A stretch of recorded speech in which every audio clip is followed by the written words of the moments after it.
Hello and welcome to Hibs Talk. I'm your host as always, Gav. Joining me today is Dave. Alright. And Stephen. Hello. This is just a quick recap of the St Johnstone game. Guys, where do we start then? It's disappointing game. But started fantastically. Goal from Effie Ambrose. Stephen, your thoughts on the goal? Effie Ambrose. Cracking goal. Brilliant header. Great ball in for Scott Allen again. Dave, your thoughts on Scott Allen's part in the goal? Done the boy a wee step over on the left, and that was a decent ball in, to be fair. And Big Effie's just powerful header in it. The keeper had absolutely no chance. And that boy can really jump, because not only did he jump for the goal, but the celebration as well. You see it in slow motion. Just what a jump. The red card. What? I'm just laughing at you talking passionately about Effie's celebration. No, it's good. It's good analysis, Gav. Keep going. Like a salmon. Then we go down to 10 men. Yeah. What happened? Did they need to come out? No. Of course he didn't. He was basically, he got caught on the edge of his box. His starting position wasn't even that bad, but then he took a step forward and thought, I'm committing to this here. And I don't know what was going through his mind. Nobody else will know apart from him. It was just a stupid decision, and it's cost us. Stephen, why did he not put his hands behind his back or use his head or chest it away? Why did he not just stay in his box? There was already a defender going to the boy as well. Effie was coming across. Exactly. There was literally no need for him to come out of his box. But I think, like Dave says, as soon as he took one step out of his 18-yard box, he was committed to it. It was like a rush of blood to the heat. He ran up, he put his arms up in the air, which was stupid to start with. And then when the ball came and he chested it, he brought his hand straight down on top of it. It's a natural reaction for a goalkeeper, but he must have knew when he came out that he was in trouble, and there was literally no need for it whatsoever. So, how did you feel we reacted between then and half time, being down to 10 men? Up until probably about 35th minute, we looked better. We were quite threatening with 10 men, and it would have been interesting to see in that period if we did have an extra man advantage, if we would be able to add to the tally, because we had a few chances, few kind of dodgy decision making, but we were still the stronger team. They did start to come in it after that period though, and then had quite a good few chances, to be fair. Canberra should have scored, even though he was offside. It wasn't given for offside. Canberra should have scored, wouldn't you say, Stephen? Yeah, 100%. And it wasn't just one or two chances he had. I think there was 3 chances in that game that he was in the 6-yard box, and he ended up trying to side foot it into the net. But it was already across the goal, and he was trying to put it in, and there was only one way that the ball was going. It's happened in the last 3 games now, against Kilmarnock, Hearts, and now St Johnstone. These are the goals that probably McLaren could have put in. So, Dave, what did you think of St Johnstone's tactics? It's quite clear that they're quite a physical team. We kind of hinted that at the last podcast. As soon as McGinn or Andy was driving with the ball, they were quite happy just to niggle, pull back, slow down play. They didn't want us to play at our speed. They wanted to control the tempo of the game, and then you've seen that with the tackle on McGinn. Stephen, should Alston have seen red? 100%. It wasn't just one chance. There was 2 bad tackles on McGinn. The first one should have been a straight red anyway.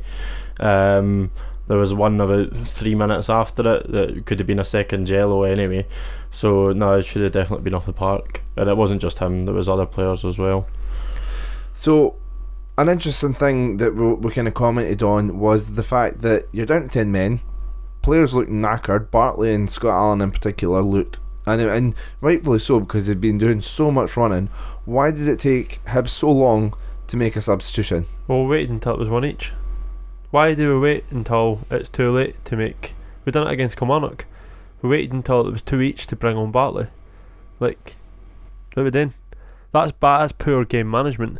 And I know Lennon's in the stand, but you seen him. He's on his mobile phone. He can make decisions still off up there. He can manage the game better, if anything. He can see it better from up there. At one point, they were skipping by Alan, and Alan brought the guy, or tried to bring him down, and I was like, tired challenge. And then Bartley, the guy goes round him, and Bartley's actually like stretching to try and pull him back. It's like, that's like last gasp attempting to foul somebody if he's letting them go by you. I mean, like, we can all see it, that a change needed made, but wait till it's one each. So obviously we made the substitution with Cammy Bell coming on for Marciano, but other than that, how do you feel Stephen only making one other substitution? We've just got used to it this season. Like, Lennon's leaving his substitutes far too late into the game. The day obviously he waited until we were back to 1-1. The Kilmarnock game, Bartley should have been on after we had went 2-0 up. I mean, it's pretty obvious that Scott Allen's not a 90-minute player. Whether it's his health condition or whatever, like, there's no way that he can stay on the park for 90 minutes. And we were lacking in midfielders as it was, but if you've brought a striker off, we go 1-0 up.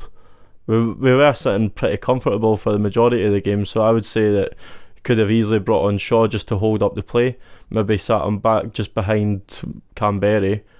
There was Danny Swanson, Danny Swanson, exactly. Even Riaz has got a bit of pace about him. Even what he did in the end, I'm no massive on Whittaker because I think he's past it.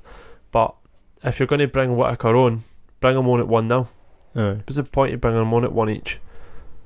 But I know, because you're like trying to like then hold on to a point. Try to hold on to 3 of them. Like, what are we fighting for a point all of a sudden? Because they did have quite a lot of chances.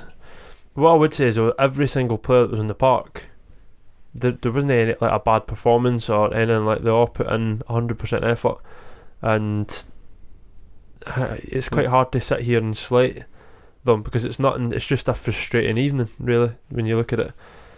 I think on the back of what you're saying there, like, they ran themselves into the ground. Like 100%. Bartley and Allen, they were absolutely shattered after 60 minutes. But when you're playing with 10 men against St Johnstone, like, your midfielders are having to do a lot of the running about. It's like, I mean, you saw when Alston was on the ball, Liam Craig had far too much of the ball, in my opinion. He just kept pinging it out of the park, though. That's it. But I mean, the fact is that he still had the chances, and he put a couple just over the bar as well. There's no way that he should have been getting that much of the ball, so couldn't fault a player, but just the fact that 10 men did kill us. So you say that it killed us. I mean, they eventually did get their goal. Dave, your thoughts on the St Johnstone goal? Like, whether they took it really well. I don't really know if there is much we could have done with it.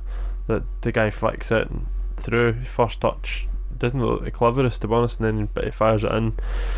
It's kind of like what we were saying about St Johnstone last week. They're getting that luck of the bounce, so just sort of the bounce bobbles well for them in the box. Good finish in that. Good finish, yeah, but aye. I don't think there was much Cammy Bell could do with it. Stephen, your thoughts on Cammy Bell's performance? Obviously chucked in, not played since last May. I don't think anybody had any expectations of him. Obviously, he wasn't expecting to have to play. I think everybody saw that, but he made a couple of good saves in the first half.